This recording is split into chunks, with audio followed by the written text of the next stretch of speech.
You see the wind is really gusting today on these dunes. And you can see how the plants are responding. They're adapted to this type of weather. I am not. So hello, it's me from inside the car. So this is Sandy Hook. It's a peninsula. On that side, where I'm showing you now, Navesink River flows and it's brackish water. And you can see the Atlantic highlands that surround the Navesink River on that side. This windswept dune at the moment is part of the land that is adjacent to the Atlantic Ocean. So this is really maybe part of the high intertidal zone if you really have a really high flood. I almost never have seen it that way. I've seen some water in this area, but not much. The intertidal zone is really more, what we normally refer to it, is more to the east of this.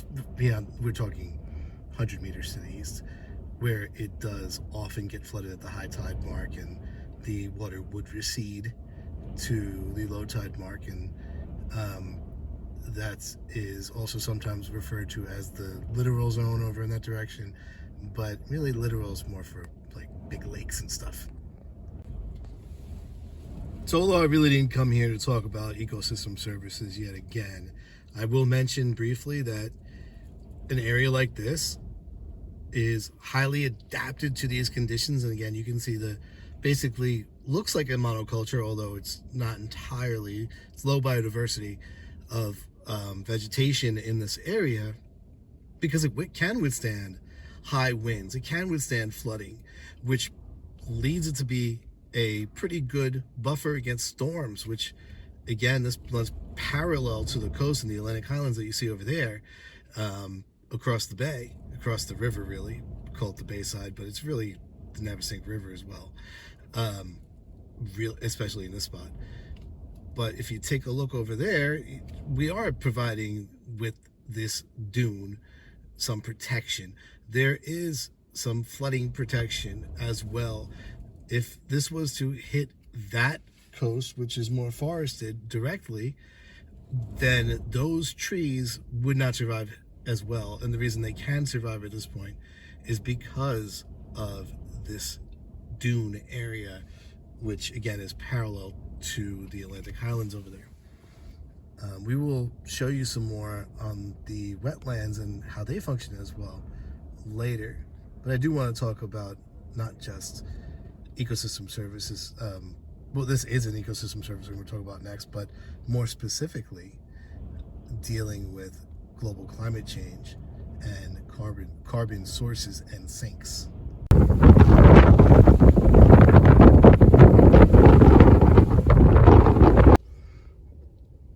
So looking at that clip of ocean that I just showed you, you may wonder, how is this really going to be a carbon sink, which is what it is? And there are a number of ways in which the carbon is taken out of the atmosphere and stored in the ocean. One is within the water itself. Another is within the photosynthetic organisms that exist within the ocean. And there are quite a few. Even in a place that looks like it doesn't have that much vegetation, you do have phytoplankton. But we do have, around coastal areas, some vegetation that can aid in this as well. And also realize we can convert some of this carbon dioxide, some of the carbon itself, before it becomes carbon dioxide and is released into the atmosphere, into these. So we do have, that's a moon snail shell. We do have shells and limestone and a lot of uses for calcium carbonate that exist either as a biomaterial like I just showed you, or in, like I said, limestone, where it's held for quite some time. So this is really important as a carbon sink.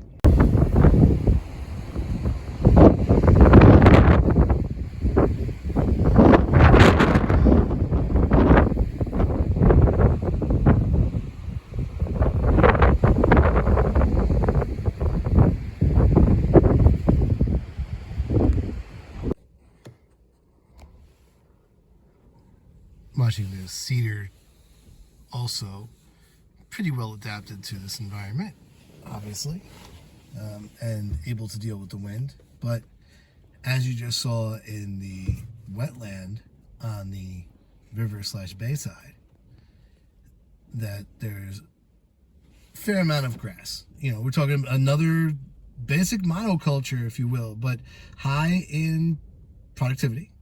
So maybe not as high in biodiversity of vegetation, but high in biodiversity overall if you count other types of organisms. But really what I'm there to talk about again is it's a carbon sink. It holds carbon in as these plants decay, as that primary productivity that has been placed into the biomass of those grasses decays in the hydric soil. Even though it is fairly sandy, it is still pretty anaerobic in those spots and able to, and it's less sandy than the other areas around here too, but able to slow down some of the decomposition, and some marshes are better than others.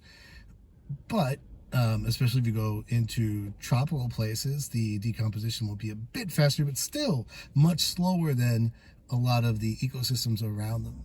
So we get some vegetation decomposing slowly, very slowly at times, and that leads to carbon storage. So it's a carbon sink, not a carbon source where it's the opposite of a sink and it releases the carbon into the atmosphere, and that's not what we're looking for nowadays, especially.